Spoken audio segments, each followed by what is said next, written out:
And so welcome sa ating Morning Revival Preview. Ang ating schedule ngayon ay Week 8, Day 2 o Tuesday. Sa mga kapatid, magbabasa na ako ng mga Bible verses natin para sa ngayon. Mark 4:26, 28 to 29. And he said, "So is the kingdom of God, as if a man cast seed on the earth. The earth bears fruit by itself, first a blade, then an ear, then full grain in the ear. But when the fruit is ripe, immediately he sends forth the sickle, because the harvest has come." So mapapansin nyo yung mga verses natin dito, parang related sa farm. Planting, growing, developing, harvest. Sapagat patuloy natin binabanggit na ang kaharian ng Diyos ay katulad sa isang binhi na hinasik ng Panginoon. At itong binhi nito, lumago, nag-develop o umunlad. At dumating ang isang panahon, kailangan na nitong i-harvest o anihin. So may harvest ito. Amen. So magbabasa na ako. The kingdom of God is actually God Himself sown into human beings and developing in them into a kingdom. So inuulit yung simula ng kaharian. So ang simula ng kaharian ay ang paghahasik ng binhi. So dumating ang Panginoon, hinasik niya yung binhi. Yung binhi, sinasabi sa atin, ay ang Diyos mismo na naihasik sa loob ng tao. At ito ay nag-develop at naging isang kaharian. So yan ang palaging tandaan natin. So ganyan ang simula ng kaharian. The four Gospels reveal the Triune God incarnated. This God-man eventually came forth to sow himself into God's chosen people by proclaiming and teaching. When those who had been chosen by God heard these words and received it, they received the seed, the gene of the kingdom. This seed, this gene, is the incarnated God, the triune God in humanity. In the Gospels, we have the sowing of this seed of the kingdom. Amen. So alam natin yung Panginoon dumating siya dito sa lupa bilang Diyos na nagkatawang tao. At ang unang aklat sa Bagong Tipan ay ang mga ebanghelyo. So yan yung Matthew, Mark, Luke, John. So yan ang apat na ebanghelyo. At sa mga ebanghelyo, makikita natin ang Panginoon bilang isa na naghahasik. At ang kanyang hinasik ay ang binhi na walang iba kundi ang Tres Unong Diyos. So ito ang nagsakatawang taong Diyos na kanyang hinasik. Pag tinignan mo o binasa mo sa mga ebanghelyo, ano ba makikita natin dyan? Ang Panginoon ay nagtuturo, nangangaral. Pero ang kanyang pagtuturo at pangangaral ay isang paghahasik ng binhi. At kapag siya ay napakinggan, yung mga tao na pinili ng Diyos, di ba? Ang mga believer kasi pinili yan eh. Pinili, itinalaga, at tinanggap nila ang salita.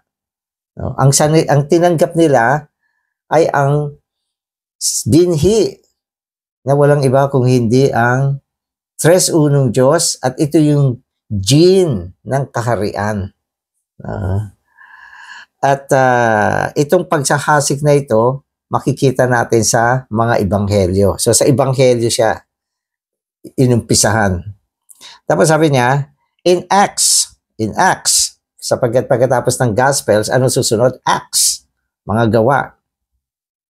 In Acts, hundreds and even thousands of sowers were raised up.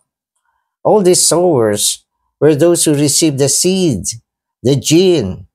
By receiving the seed, they became those who could then sow it into others. In this way, we have the propagation of the sowing and of the seed. Amen. So sa mga ebanghelyo, ano makikita natin? Yung simula ng paghahasik ng binhi ng kaharian. Pagdating sa Acts, no, hindi na lang isa yung naghahasik.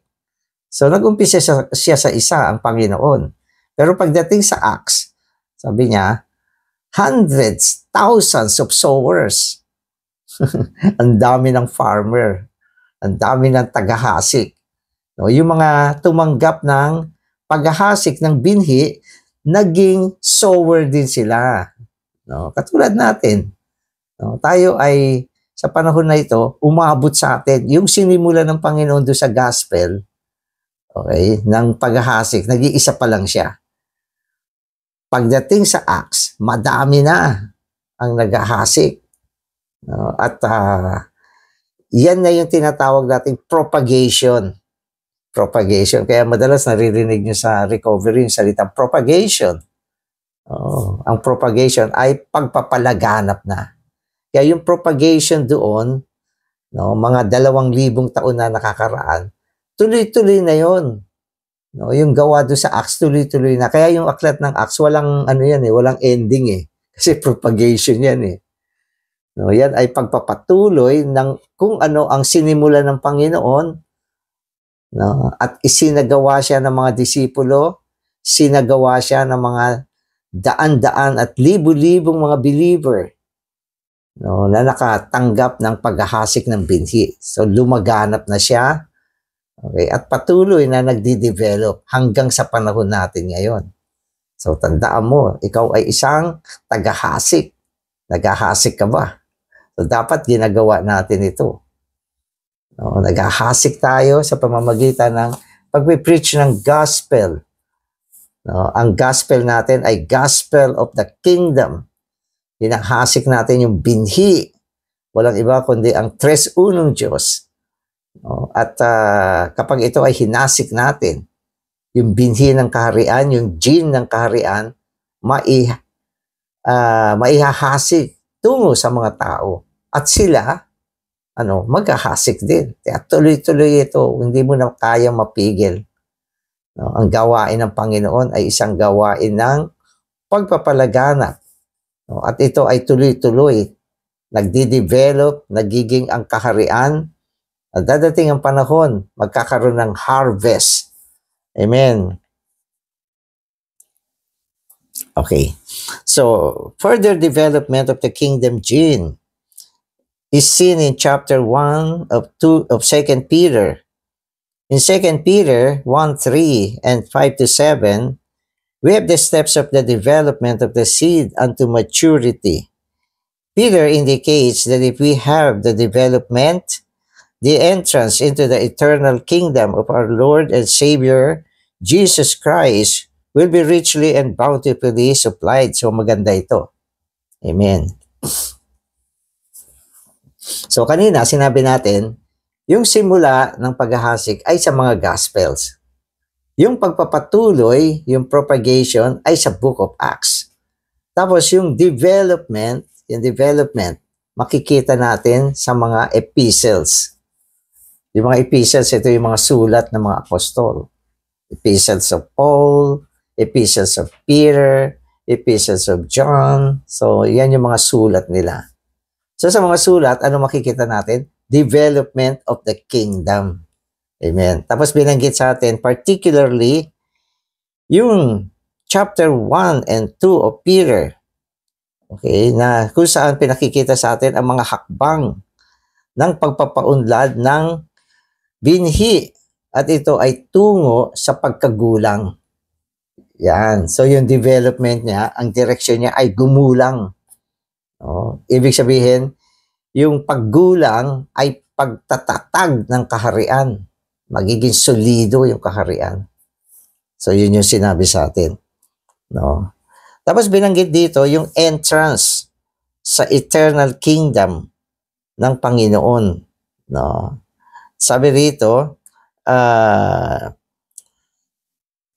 into the eternal kingdom of our Lord and Savior, Jesus Christ, will be richly and bountifully supplied to us. No, bakit binanggit yung entrance ng eternal kingdom? No, ibig sabihin, yung kingdom na meron tayo ngayon ay kingdom, okay, in reality, hindi nakikita. No, at dito, anong nangyayari? Tayo ay lumalago, nadidevelop, namamatured. No? At kung narating mo yung maturity sa panahon na ito ay magbubukas ng isang masaganang pintuan para makapasok ka sa darating na kaharian. So, ang ganda. Diba? Ibig sabihin, maging overcomer ka. Ang mga overcomer, ito yung mga gumulang sa buhay. No? Naihasik sa kanila yung binhi na siyang 3-1 Diyos. No? At araw-araw, lumalago sila. No? Nagkakaroon ng development sa loob nila hanggang sa nagkaroon sila ng paggulang sa buhay. No? At nung naging magulang na, naibigay sa kanila ang isang pintuan papasok sa darating na kaharian. Di ba ganda yan? Kaya, ibig sabihin, ito yung panahon na kailangan merong pag-unlad ang ating buhay Kristiyano. Hindi pwede na yung Christian life hindi umuunlad. Naligtas ka, dapat nag-grow ka. No? At naniniwala ako, ang isang taong nag-grow, alam din niya yung condition niya, nag-grow siya. No? Hindi tayo bulag na yung wala kang nararamdaman sa sarili mo. Dapat may pag-unlad ang buhay ng Kristiyano. Sumusulong, lumalago, umuunlad hanggang nagkakaroon ng maturity in life. No? Kaya isa sa pinakamalakas na factor ng pag-unlad ng isang believer, dapat nasa buhay eklesiya siya. No? Sapagkat ang buhay eklesiya ay ang realidad ng kaharian ngayon. At dito, ito yung pinaka-farm ng Panginoon. At yan, makikita natin sa Corinthians. Sabi niya, we are God's farm. Amen. Okay. Amen.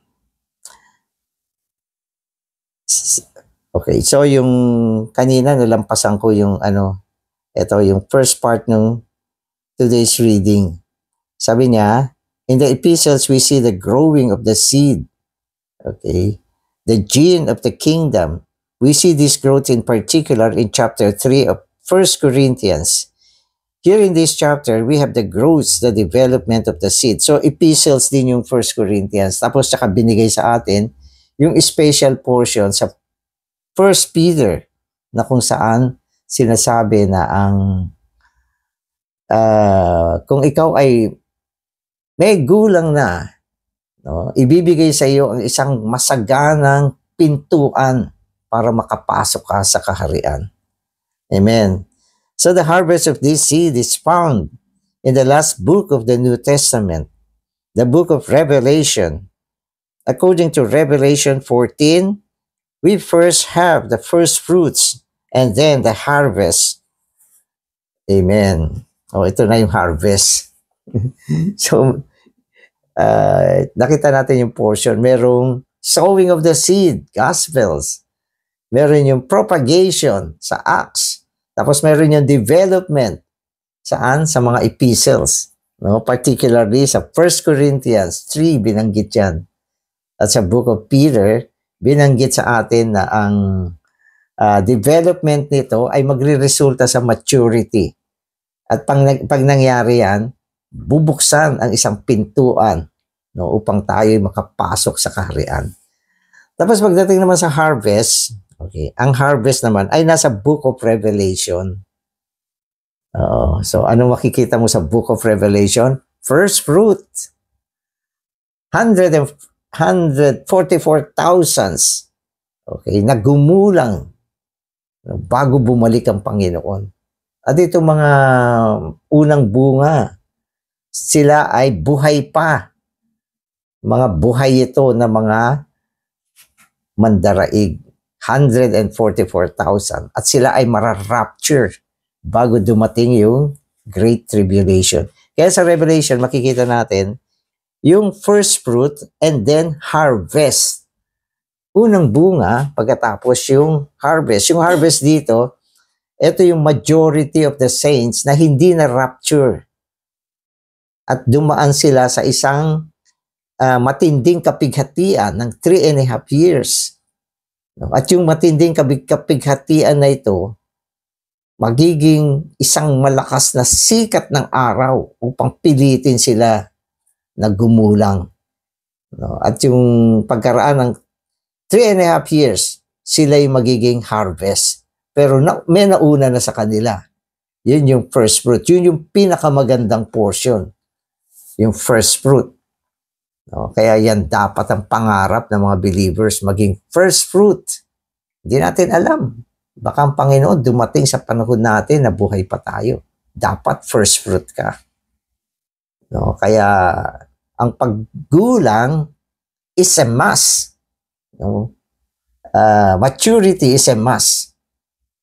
Sapagkat kung bumalik ang Panginoon, nadatnan niya na tayo ay magulang na. Tayo ay magiging bahagi ng first fruit. Mara-rapture. Alam niyo ba kung ba't merong rapture? Ito ay pangako ng Panginoon. Sabi niya sa Revelation, iingatan ko kayo sa panahon ng pagsubok na darating sa buong sangkalupaan. Yung pagsubok na yan yung darating na Great Tribulation. At ang tanging daan para maiingatan tayo, alisin tayo sa matinding kapighatian na darating sa ibabaw ng lupa ay ang rapture. At ang qualification para ma-rapture ay maturity. At ang category ng mga na-matured na ay tinatawag na first fruit. Ang bilang ay 144,000. Basahin nyo yung Revelation. Yan yung pag-aani. Pero yung susunod na pag-aani, sabi rito, first fruit and then harvest. Okay, so yung unang harvest, ito yung pag-akyat ng mga unang bunga bago dumating yung Great Tribulation. At ito ay mangyayari sa isang sikretong pagdating ng Panginoon. Kaya dadating ang Panginoon pero hindi muna siya lalanding sa lupa. Ang kanyang pagdating ay sikreto. Nandun siya sa itaas. At dun i-rapture niya. Kaya sabi yung pagdating ng Panginoon parang magnanakaw eh. Kukunin niya yung mga precious na mga believer. Sino yung mga precious? Ito yung mga first fruit. Amen. Kaya ang daming nangangarap na maging first fruit. Hindi malaki yan. Hindi malaking bilang. 144,000 sa buong sangkalupaan. Wow. Yan ang wow. Amen. Those who are first fruits spoken of in Revelation 14 will be among those who will be co-kings with Christ in the millennium. The millennium, the 1,000 years, will be the full development of the gene of the kingdom. During the millennium, many of those who have received the kingdom gene will be co-kings with Christ. Oh. Alam niyo ba kung bakit dapat i-desire natin na maging first fruit? Kasi yung mga first fruit, okay, sila yung magiging kasamang hari ng Panginoon sa millennial kingdom. 1,000 taon na paghahari ng Panginoon dito sa lupa. At yung mga first fruit, mga overcomer, sila ay ibababa ng Panginoon sa lupa upang maging kasama niya sa kanyang paghahari. Ano ito? Ito ay reward. Hindi lahat ng believers maghahari kasama ni Kristo sa loob ng 1,000 taon. Yung mga first fruit lang ang merong portion dyan sa paghahari na yan. 1,000 taong paghahari. Paghaharian ang buong sangkalupaan na nabawi ng Panginoon at na-restore. No? At sa panahon na yan, si Satanas ibibilanggo ng 1,000 taon. At itong buong sangkalupaan, tatamuhin ng Panginoon, babawiin niya ito. Hindi na ito magiging kaharian ni Satanas. Hindi na ito isang sandibutan na pinaghaharian ni Satanas. Ito ay paghaharian na ng Panginoon. At syempre, pag naghari siya, kailangan niya ng mga kasamang hari upang pagharian ang mga iba't ibang city. Kaya sa Biblia, makikita ninyo, yung mga overcomer, binigyan sila ng mga numbers of cities. Ang pinakakonti, 1 city. No, I think pinakamarami is 3 cities. No, so ganyan ang magiging senaryo ng kaharian. Ang mga believer na naging overcomer, na matured bago dumating ang Panginoon o bago dumating ang Great Tribulation, sila ang maging kasamang hari ng Panginoon. Kaya yan na yung full development ng kingdom. Na hinasik ng Panginoon, 2,000 taon na ang nakakaraan doon sa gospel. At nagkaroon ng propagation sa Acts, nagkaroon ng development sa mga epistles, nagkaroon ng harvest sa Book of Revelation. Amen. Amen. At that time, our Father might boast to his enemy, "Little Satan, where are you? You are in the abyss. I ask you, Satan, to look at my kingdom. I especially ask you to look at all of those who are now co-kings with Christ.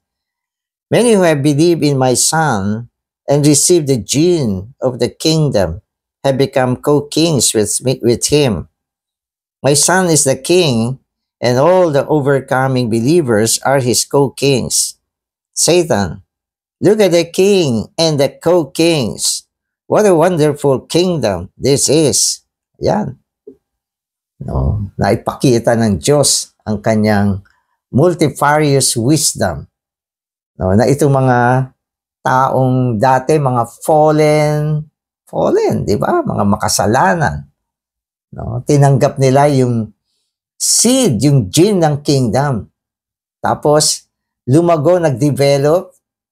Sila ay naging mga matured bago dumating ang Panginoon. Eventually, naging co-kings ng Panginoon. Kaya ang senaryo, ang pinakamagandang senaryo sa kingdom, merong isang hari.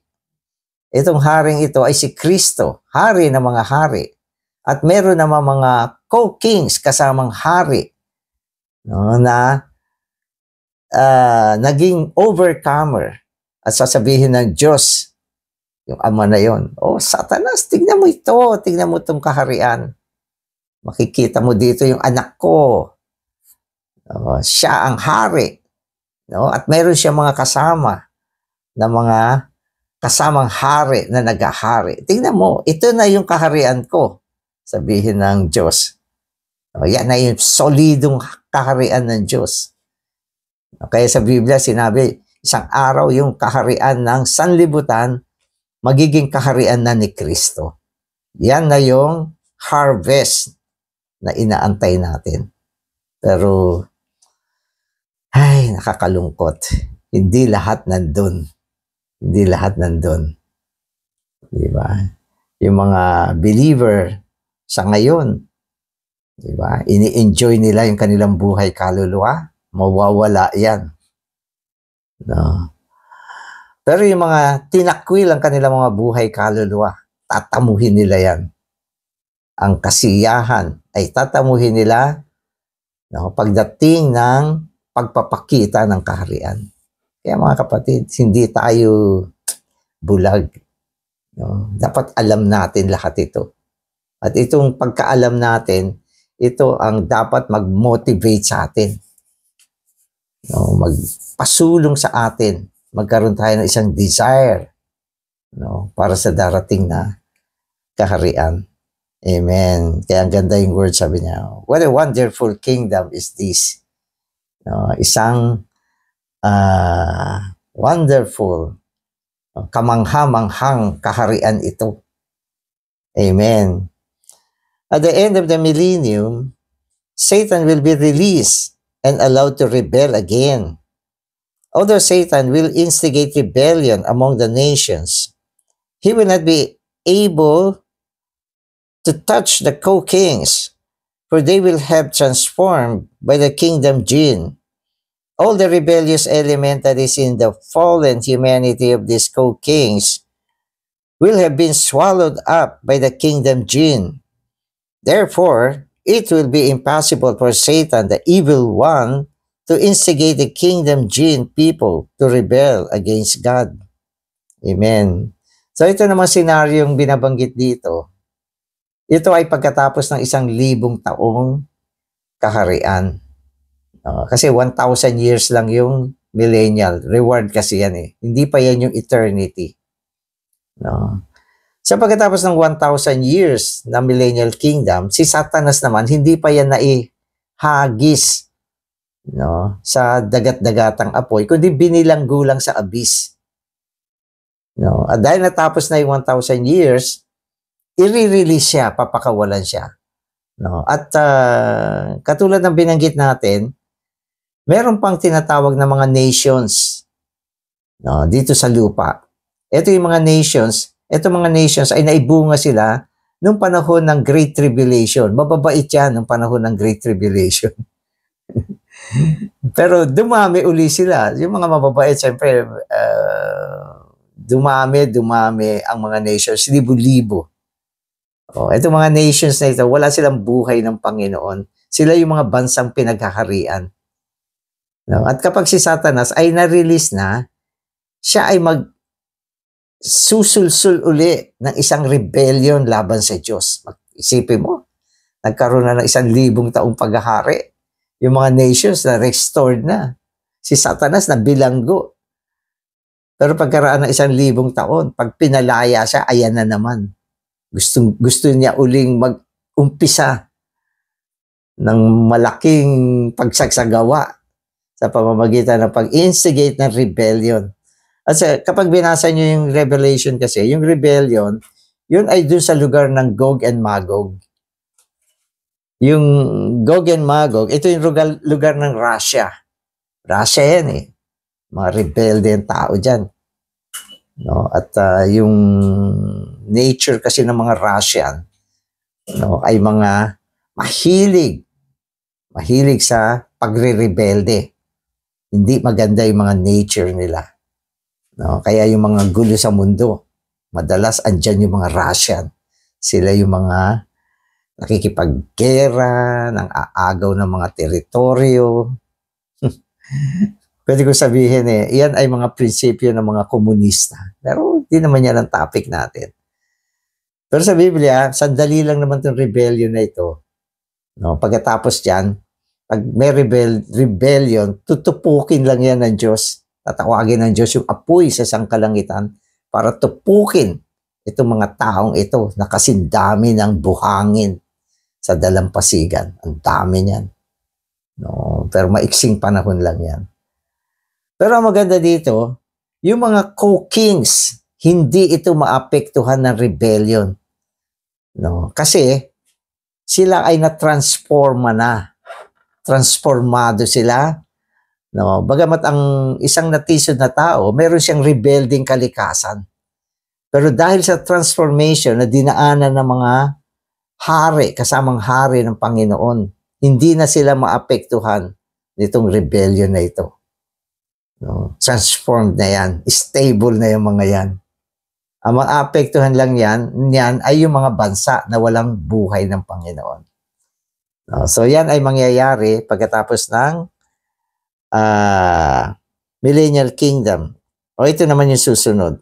Kaya itong message na to kasi pinakita niya yung mga sequence ng mga kaganapan, no, na mangyayari sa mga darating na panahon. So medyo ito, i-constitute natin para minsan kailangan mo itong salitain. No, kailangan mo itong salitain. Kaya minsan yung mga sinasabi ko dito ay mga ilang salita na naibuo na sa akin, kaya naidadagdag ko dito. No? Kaya pwede rin ninyong gawin yan. Magbasa kayo at mag-constitute kayo kung ano mga mangyayari sa mga darating na kapanahunan. Magbasa kayo.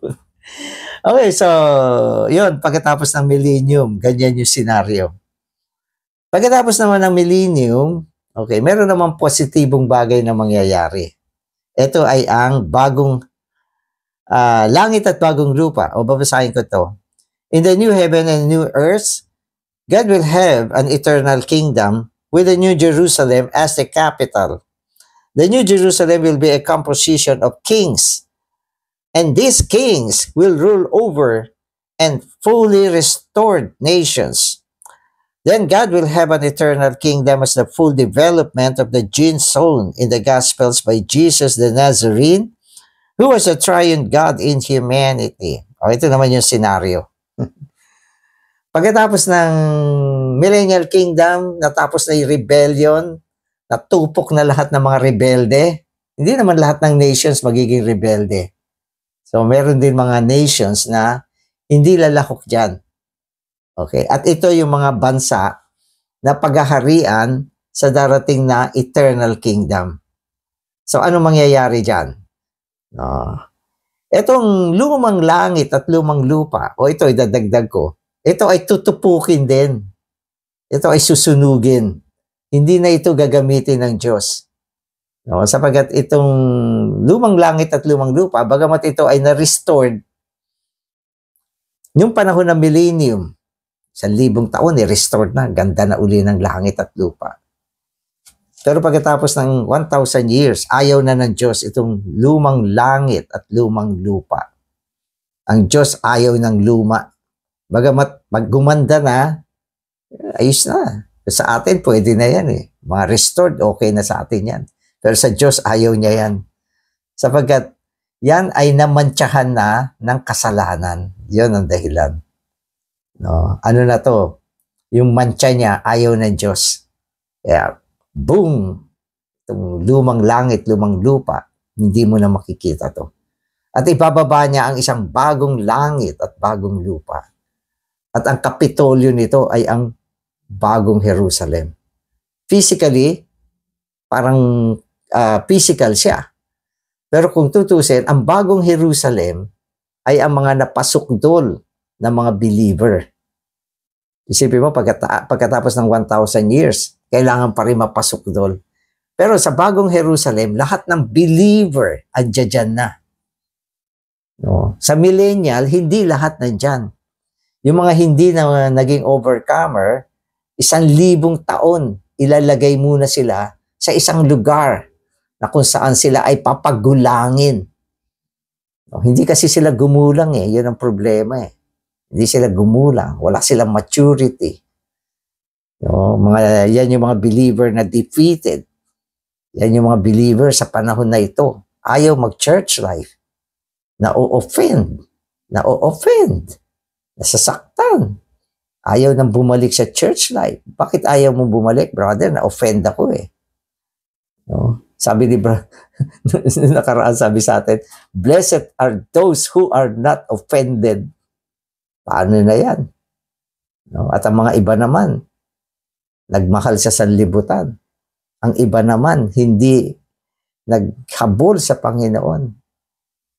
No? Kaya ito mga talunan na ito, sa panahon ng millennial, dadalhin muna sila sa isang lugar. No? Pero malupit yan. Sabi ng Biblia, that is the outer darkness where there shall be weeping and gnashing of teeth.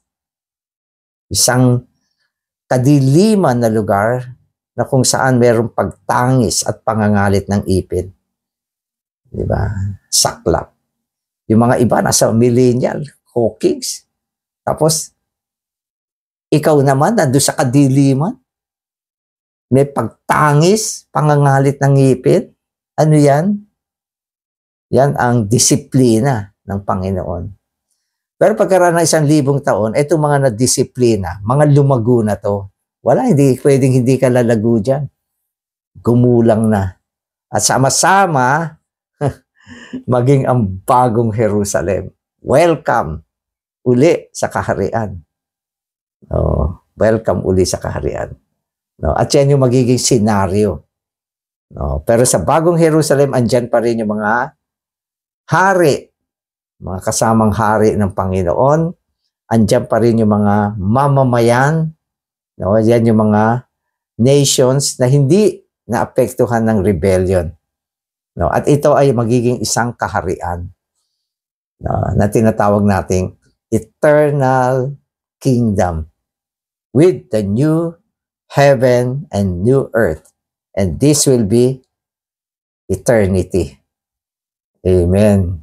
So, yan. Itong message na to, at least dinala tayo sa mga section ng kaharian. No, na hinasik niya sa Ebanghelyo. Okay? At nag-develop, umabot sa harvest hanggang sa bagong Jerusalem. So, amen. Amen, Lord Jesus. Salamat, Panginoon, sa mga salita mo, sa liwanag na pinakita mo sa amin. Panginoon, ayaw lang namin malaman ng mga bagay na ito. Nais namin na ito ay isang magsilbi bilang matinding pag-uudyok sa amin na kami ay lumago sa buhay, na ang gene ng kingdom na naihasik sa amin ay ma-develop upang kami ay maging handa sa iyong pagbabalik. Amen.